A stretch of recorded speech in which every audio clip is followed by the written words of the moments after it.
Everyone wants the red mug. Get it for free now with the Nescafe jar.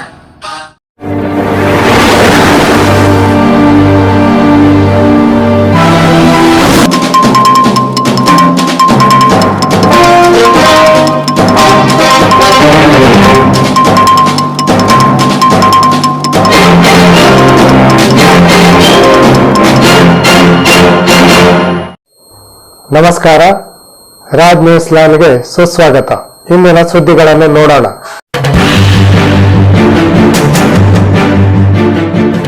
ರಭಸದ ಮಳೆಯಿಂದಾಗಿ ಮುಂಡಗೋಡ ತಾಲೂಕಿನ ಸನವಳ್ಳಿ ಜಲಾಶಯ ಭರ್ತಿಯಾಗಿ ಕೋಡಿ ಬಿದ್ದಿದೆ. ಸನವಳ್ಳಿ ಜಲಾಶಯ ಭರ್ತಿಯಾಗಿ ಕೋಡಿ ಬಿದ್ದಿರುವ ಬಗ್ಗೆ ರೈತ ರಾಜು ಗುಬ್ಬಕ್ಕನವರ್ ಹರ್ಷ ವ್ಯಕ್ತಪಡಿಸಿದ್ದಾರೆ.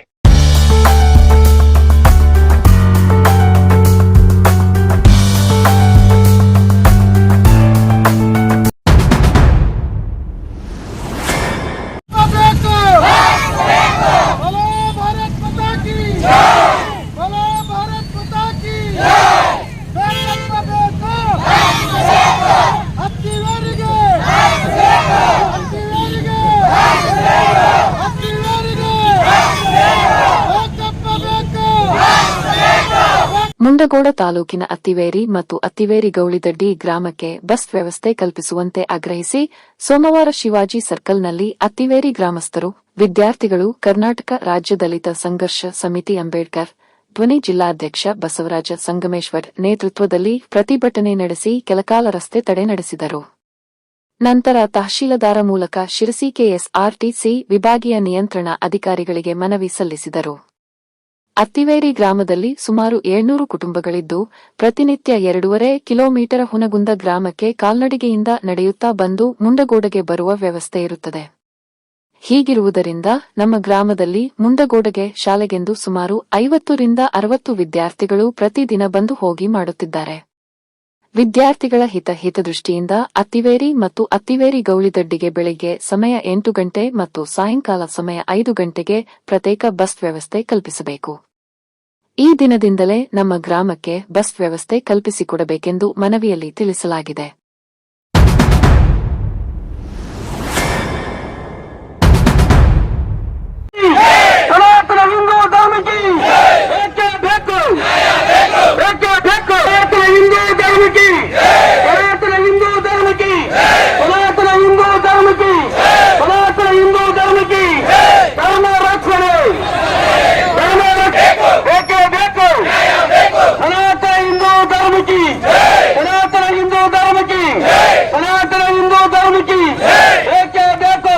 ಶ್ರೀ ಕ್ಷೇತ್ರ ಧರ್ಮಸ್ಥಳ ಶ್ರೀ ಮಂಜುನಾಥ ಸ್ವಾಮಿ ದೇವಾಲಯ ಹಾಗೂ ಧರ್ಮಾಧಿಕಾರಿಗಳ ಕುಟುಂಬಕ್ಕೆ ಕಳಂಕ ತರುವ ವಿರುದ್ಧ ಸೂಕ್ತ ತನಿಖೆ ನಡೆಸಿ ಕ್ರಮ ಕೈಗೊಳ್ಳಬೇಕೆಂದು ಮುಂಡಗೋಡದ ಶ್ರೀ ಧರ್ಮಸ್ಥಳ ಅಭಿಮಾನಿಗಳ ವೇದಿಕೆ ಅವರಿಂದ ಜನಜಾಗೃತಿ ಹಾಗೂ ಪ್ರತಿಭಟನೆ ಸೋಮವಾರ ನಡೆಯಿತು.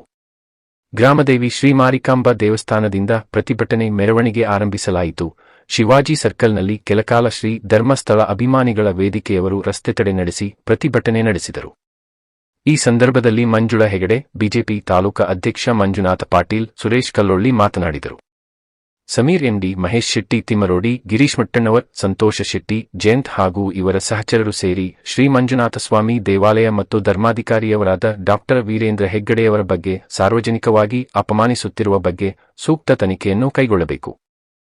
ಧರ್ಮಸ್ಥಳ ಕ್ಷೇತ್ರದ ಪಾವಿತ್ರ್ಯತೆಗೆ ಕಳಂಕ ತರಲು ಪ್ರಯತ್ನಿಸುತ್ತಿರುವ ಕಿಡಿಗೇಡಿಗಳ ಮೇಲೆ ಕ್ರಮ ಕೈಗೊಳ್ಳಬೇಕೆಂದು ಶ್ರೀ ಧರ್ಮಸ್ಥಳ ಅಭಿಮಾನಿಗಳ ವೇದಿಕೆಯವರು ಸೋಮವಾರ ತಹಶೀಲದಾರರ ಮೂಲಕ ರಾಜ್ಯಪಾಲರಿಗೆ ಮನವಿ ಸಲ್ಲಿಸಿದರು. ಈ ಜನಜಾಗೃತಿ ವೇದಿಕೆಗೆ ನಾವೆಲ್ಲರೂ ಹೋರಾಟಕ್ಕೆ ಇಳಿದಿದ್ದೇವೆ.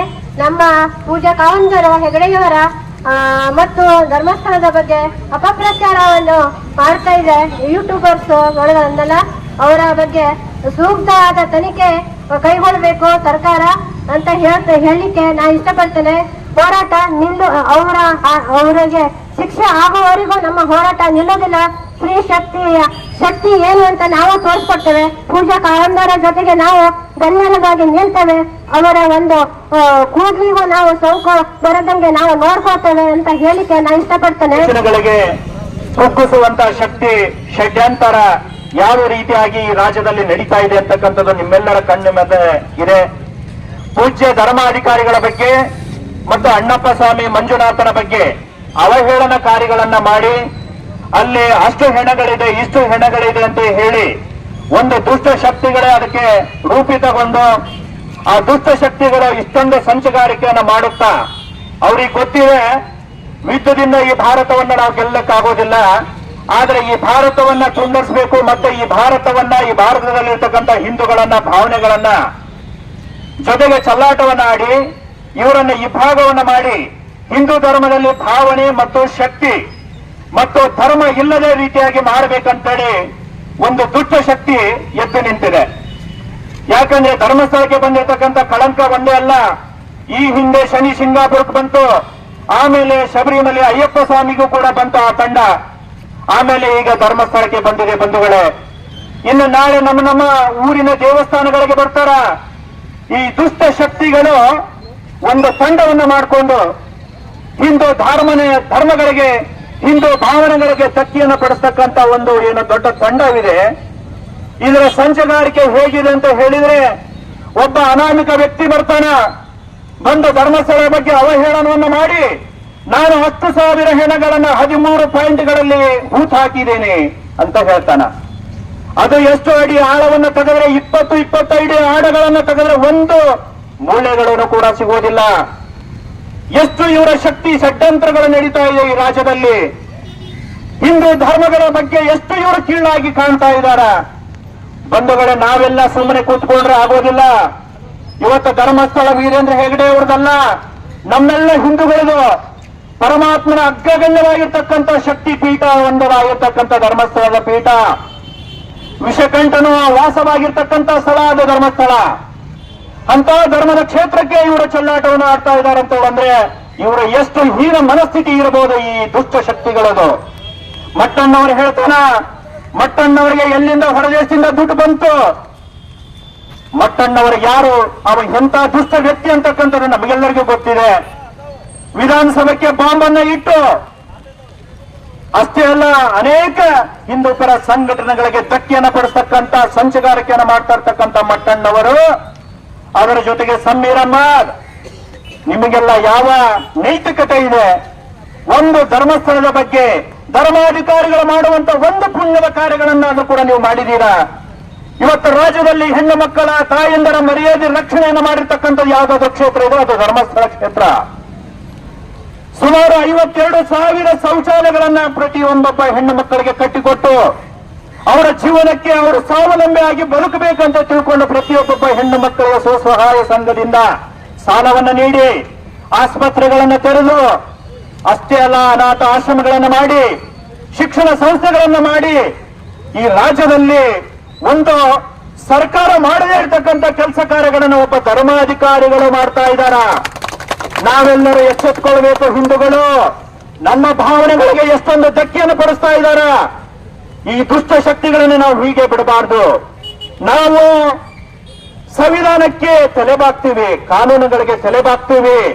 SIT ತನಿಖೆಯನ್ನು ಮಾಡಬೇಕಂತೇಳಿ ನೀವು ರೂಪಿಸಿದ್ರಿ ಮಾನ್ಯ ಮುಖ್ಯಮಂತ್ರಿಗಳೇ, ನಮ್ದು ಅದಕ್ಕೆ ಒಪ್ಪಿಗೆ ಇದೆ, ಮಾಡಿದ್ರಿ.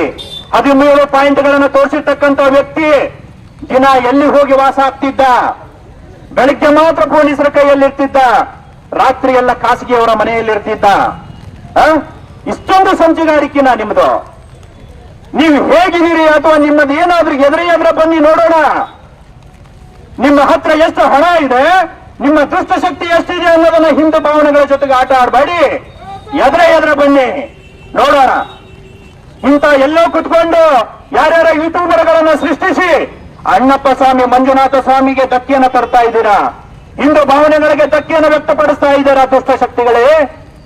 ನಿಮ್ಮ ವಿರುದ್ಧ ನಾವು ಇವತ್ತೇ ಇಡೀ ರಾಜ್ಯಾದ್ಯಂತವಾಗಿ ದೇಶಾದ್ಯಂತವಾಗಿ ನಿಮ್ಮ ವಿರುದ್ಧ ಎದ್ದು ನಿಲ್ಲಬೇಕಾಗಿದೆ. ಪ್ರತಿಯೊಬ್ಬೊಬ್ಬ ತಾಯಂದಿರ ಧರ್ಮ ರಕ್ಷಣೆಗಾಗಿ ನಿಂತರೆ ಯಾವುದು ದೊಡ್ಡವಲ್ಲ. ನಮ್ಮ ಭಾರತ ದೇಶಕ್ಕೆ ಹಿಂದೂಗಳ ಮೇಲೆ, ಭಾವನೆಗಳ ಮೇಲೆ, ಹಿಂದೂಗಳ ಧಾರ್ಮಿಕ ಕೇಂದ್ರಗಳ ಮೇಲೆ ಇವತ್ತು ನಿನ್ನೆ ಅಲ್ಲ, ಸನಾತನ ಕಾಲದಿಂದಲೂ ನಡೆದು ಬರ್ತಾ ಇದೆ. ಮೊಘಲರ ಕಾಲದಿಂದಲೂ ಕೂಡ ನಡೆದು ಬರ್ತಾ ಇದೆ. ಸೋಮನಾಥ ದೇವಸ್ಥಾನ, ಕಾಶಿ ದೇವಸ್ಥಾನ ಅನ್ನುವಂತಹ ಪುಣ್ಯಕ್ಷೇತ್ರಗಳನ್ನ ನೆಲ ಸಮ ಮಾಡಿದ್ರು. ಆದ್ರೂ ನಾವು ಹಿಂದೂಗಳು ಬಿಡಲಿಲ್ಲ, ಪುನಃ ಮತ್ತೆ ಅವನ ಎಬ್ಬಿಸಿ ನಿಲ್ಲಿಸಿದ್ವಿ. ಇವತ್ತು ಪುಣ್ಯಕ್ಷೇತ್ರಗಳಾಗಿ ಮಾರ್ಪಟ್ಟಿದ್ದಾವು. ಹಾಗೆ ಧರ್ಮಸ್ಥಳಕ್ಕೂ ನೀವೇನಾದ್ರೂ ಕಳಂಕ ತರುವಂತ ಸಂಚಗಾರಿಕೆ ನಡೆದ್ರೆ ನಾವು ಸುಮ್ಮನೆ ಇರೋದಿಲ್ಲ. ನಾಳಿಂದ ನಾವು ಮತ್ತೆ ಧರ್ಮಸ್ಥಳಕ್ಕೆ ಹೋಗ್ತೇವೆ. ಹೋಗಿ ಈಗಾಗಲೇ ರಾಜ್ಯದಿಂದ ಅನೇಕ ಹಿಂದೂಗಳು ಬಂದು ಧರ್ಮಸ್ಥಳದ ವೀರೇಂದ್ರ ಹೆಗಡೆ ಅವರಿಗೆ ಧೈರ್ಯವನ್ನು ತುಂಬುತ್ತಾ ಇದ್ದೇವೆ. ಧರ್ಮಸ್ಥಳದ ಜೊತೆಗೆ ನಾವಿದ್ದೇವೆ ಅನ್ನುವಂತ ಸಂದೇಶವನ್ನು ಕೊಡ್ತಾ ಇದ್ದೇವೆ. ಪ್ರತಿಯೊಂದೊಂದು ಮನೆಯಿಂದ ಒಬ್ಬೊಬ್ಬ ಭಕ್ತರು ಇವತ್ತು ಧರ್ಮಸ್ಥಳಕ್ಕೆ ಹೋಗಿ ಬಂದಿರತಕ್ಕಂಥ ವ್ಯಕ್ತಿಗಳೇ ನಾವು. ಇವತ್ತು ಪ್ರತಿಯೊಂದೊಂದು ಹಿಂದೂಗಳು ಅಷ್ಟೇ ಅಲ್ಲ, ಧರ್ಮಾತೀತವಾಗಿ ಧರ್ಮಸ್ಥಳದಿಂದ ನಾವು ಒಂದು ರಕ್ಷಣೆಯನ್ನು ಪಡೆದುಕೊಂಡಿರ್ತಕ್ಕಂಥ ವ್ಯಕ್ತಿಗಳು ನಾವು. ಪ್ರತಿಯೊಬ್ಬೊಬ್ಬ ತಾಯಂದಿರು ಕೂಡ ಧರ್ಮಸ್ಥಳ ಸ್ವಸಹಾಯ ಸಂಘದಿಂದ ಸಹಾಯವನ್ನು ಪಡ್ಕೊಂಡಿರ್ತಕ್ಕಂಥ ವ್ಯಕ್ತಿಗಳು ನಾವು. ಧರ್ಮಕ್ಕೆ ಯಾವತ್ತ ಚ್ಯುತಿ ಬರುತ್ತೆ ಅದನ್ನ ಯಾವತ್ತು ನಾವು ಬಿಡೋದಿಲ್ಲ. ನಾವು ಹಿಂದೂಗಳು ಸಿಂಹದಂತೆ ಎದ್ದು ನಿಂತು ಆ ಧರ್ಮದ ರಕ್ಷಣೆಯನ್ನು ಮಾಡ್ತೀವಿ, ಧರ್ಮಸ್ಥಳವನ್ನ ರಕ್ಷಣೆ ಮಾಡ್ತೀವಿ. ಧರ್ಮಸ್ಥಳದ ಪೂಜೆಯಲ್ಲಿ ನಾನು ವಿನಂತಿ ಮಾಡ್ಕೊಳ್ತಾ ಇದ್ದೇನೆ ಬಂಧುಗಳೇ, ನಿಮ್ಮೆಲ್ಲರ ಪರವಾಗಿ ನಾನು ವಿನಂತಿಯನ್ನು ಮಾಡ್ಕೊಳ್ತಾ ಇದ್ದೇನೆ. ನಾವೆಲ್ಲ ಹಿಂದೂಗಳು ನಿಮ್ಮ ಜೊತೆಗಿದ್ದೇವೆ. ನೀವು ಯಾವುದನ್ನು ಮನಸ್ಸಿಗೆ ಹಚ್ಚಿಕೊಳ್ಳಲಾರದೆ ಆ ಧಾರ್ಮಿಕ ಭಾವನೆಗಳನ್ನ ಮುಂದುವರಿಸಿ, ಧಾರ್ಮಿಕ ವಿಧಿವಿಧಾನಗಳನ್ನು ಮುಂದುವರಿಸಿ, ನಿಮ್ಮ ಕಾರ್ಯಕ್ಷೇತ್ರಗಳನ್ನ ಮುಂದುವರಿಸಿ, ನಿಮ್ಮ ಜೊತೆಗೆ ನಾವಿದ್ದೇವೆ. ನಿಮ್ಮ ಬಗ್ಗೆ ಇವತ್ತು ಏನಾದರೂ ಕಳಂಕರಿತವಾಗಿರ್ತಕ್ಕಂಥ ಮಾತನಾಡಿದರೆ ಇನ್ನು ಮುಂದೆ ನಾವೆಲ್ಲರ ಪರಿಕೆಯನ್ನು ಹಿಡ್ಕೊಂಡು ಅವರಿಗೆ ಧರ್ಮದ ಏಟನ್ನು ಕೊಡ್ಲಿಕ್ಕೆ ಸಿದ್ಧರಾಗಿದ್ದೇವೆ. ಇವತ್ತು ಧರ್ಮಸ್ಥಳದಲ್ಲಿ ಸಂಚಲನ ಮಾಡುತ್ತಿರುವ ಗಿರೀಶ್ ಮಟ್ಟಣ್ಣನವರು, ಸಮೀರನ್ನ ಇವರು ಕೂಡಲೇ ಬಂಧಿಸಲೇಬೇಕು. ಏನವರು 3 ಜನ ಇದ್ದಾರ, ಅವರನ್ನ ಕೂಡಲೇ ಬಂಧಿಸಿ ಆ SIT ತನಿಖೆಯನ್ನ ಮಾಡಿ, SIT ತನಿಖೆ ನಾನು ಅಭಿನಂದನೆಗಳನ್ನು ಸಲ್ಲಿಸ್ತೀನಿ ಬಂಧುಗಳೇ. SIT ತನಿಖೆ ಕಾರ್ಯಬದ್ಧವಾಗಿ ನ್ಯಾಯಯುತವಾಗಿ ತನಿಖೆ ನಡೀಬೇಕಾಗಿದೆ. ನಿಷ್ಪಕ್ಷಪಾತವಾಗಿ ನೀವು ತನಿಖೆಯನ್ನು ಮಾಡಿ ಆ ವ್ಯಕ್ತಿಗಳು ಯಾರ ಹಿತಗಳಿಗೆ ಎಷ್ಟೆಷ್ಟು ದೊಡ್ಡ ಕೈವಾಡಗಳಿದೆ ಅನ್ನೋದನ್ನ ಬಯಲಿಗೆ ತಗೊಂಡು ಬನ್ನಿ. ಯಾಕಂದ್ರೆ ಇವತ್ತು ಧರ್ಮಸ್ಥಳಕ್ಕೆ ಆಗಿದೆ ಅಂದ್ರೆ ನಾಳೆ ಇನ್ನೊಂದು ದೇವಸ್ಥಾನಕ್ಕೆ ಆಗುತ್ತೆ. ಅದಕ್ಕೆ ಪೂಜ್ಯರು ಹೇಳಿದ್ರು, ಇದು ಧರ್ಮಸ್ಥಳಕ್ಕೆ ಅಷ್ಟೇ ಆಗ್ತಾ ಇದೆ ಅಂತ ತಿಳ್ಕೋಬೇಡಿ ಬಂಧುಗಳೇ. ಇವತ್ತು ಧರ್ಮಸ್ಥಳಕ್ಕೆ ಆಗ್ತಾ ಇದೆ ಅಂದ್ರೆ ನಾಳೆ ಇನ್ನೊಂದು ದೇವಸ್ಥಾನಕ್ಕೆ ಬರ್ತಾ ಇದ್ದಾರೆ. ಇನ್ನೊಂದು ವೇಷಧಾರಿಗಳನ್ನು ಮಾಡಿಕೊಂಡು, ಇನ್ನೊಂದು ರೂಪರೇಷೆಗಳನ್ನು ಮಾಡಿಕೊಂಡು, ಇನ್ನೊಂದು ಸಂಚನ್ನು ರೂಪಿಸ್ಕೊಂಡು ಇನ್ನೊಂದು ದೇವಸ್ಥಾನಕ್ಕೆ ಬರ್ತಾರೆ ಇವರು. ನಾವೆಲ್ಲ ಎಚ್ಚೆತ್ಕೊಳ್ಳದೆ ಹೋದ್ರೆ ಈ ಹಿಂದೂ ಧರ್ಮವನ್ನ ನಾವೆಲ್ಲ ರಕ್ಷಣೆ ಮಾಡ್ಕೊಳ್ಬೇಕಾಗಿದೆ. ಅದಕ್ಕೆ ಧರ್ಮಸ್ಥಳ ನಮ್ಮ ಪುಣ್ಯಕ್ಷೇತ್ರ, ಅದು ಆ ಪುಣ್ಯಕ್ಷೇತ್ರವನ್ನ ಕಾಪಾಡುವಂತ ಜವಾಬ್ದಾರಿ ನಮ್ಮ ನಿಮ್ಮೆಲ್ಲರ ಮೇಲಿದೆ ಬಂಧುಗಳೇ. ಪ್ರಕರಣವನ್ನ ಇಟ್ಟುಕೊಂಡು ಹಿಂದೂ ಧರ್ಮಕ್ಕೆ ಪವಿತ್ರವಾದ ಕರ್ನಾಟಕದ ಕಾಶಿ ಎಂದೇ ಪ್ರಸಿದ್ಧವಾದ ಧರ್ಮ ಕ್ಷೇತ್ರವಾದ ಧರ್ಮಸ್ಥಳಕ್ಕೆ ಚ್ಯುತಿಯನ್ನು ತರುವಂತಹ, ಕೆಟ್ಟ ಹೆಸರನ್ನ ತರುವಂತಹ, ಹಿಂದೂಗಳ ಬಹುಸಂಖ್ಯಾತರ ಭಾವನೆಗೆ ಧಕ್ಕೆ ತರುವಂತಹ ಷಡ್ಯಂತ್ರ ಏನು ನಡೀತಾ ಇದೆ, ಅದರ ವಿರುದ್ಧವಾಗಿ ಇವತ್ತು ಈ ಪ್ರತಿಭಟನೆಯ ಬಂದಂತ ಎಲ್ಲರನ್ನ ಮತ್ತೊಮ್ಮೆ ನಾನು ಅಭಿನಂದಿಸ್ತಾ ನಮ್ಮ ಈ ಮನವಿಯನ್ನ ತಹಶೀಲ್ದಾರ್ ಕಚೇರಿಯವರಿಗೆ ನೀಡ್ತಾ ಇದ್ದೇವೆ. ಈ ಮನವಿ ಮಾನ್ಯ ಮುಖ್ಯಮಂತ್ರಿಗಳಿಗೆ, ಮಾನ್ಯ ರಾಜ್ಯಪಾಲರಿಗೆ ಹಾಗೂ ಮಾನ್ಯ ಪ್ರಧಾನಮಂತ್ರಿಗಳಿಗೆ ನಾವು ಸಲ್ಲಿಸ್ತಾ ಇದ್ದೇವೆ. ಯಾರು ಈ ಕುತಂತ್ರಿಗಳು ಧರ್ಮದ ವಿರುದ್ಧ, ಧರ್ಮಸ್ಥಳದ ವಿರುದ್ಧ ಷಡ್ಯಂತ್ರವನ್ನ ಮಾಡ್ತಾ ಇದ್ದಾರೆ, ಅವರನ್ನ ಬಂಧಿಸಿ ಸೂಕ್ತ ತನಿಖೆಯನ್ನು ಕೈಗೊಂಡು ಧರ್ಮ ರಕ್ಷಣೆಗೆ ಅಣಿಯಾಗಬೇಕು ಅಂತ ಹೇಳಿ ಬಂದಂತ ಎಲ್ಲ ತಾಯಂದಿರ ಪರವಾಗಿ, ಎಲ್ಲ ಅಣ್ಣ ತಮ್ಮಂದಿರ ಪರವಾಗಿ ಕಳಕಳಿಯ ವಿನಂತಿಯನ್ನ ಮಾಡ್ತಾ ಈ ಮನವಿಯನ್ನ ನೀಡ್ತಾ ಇದ್ದೇವೆ.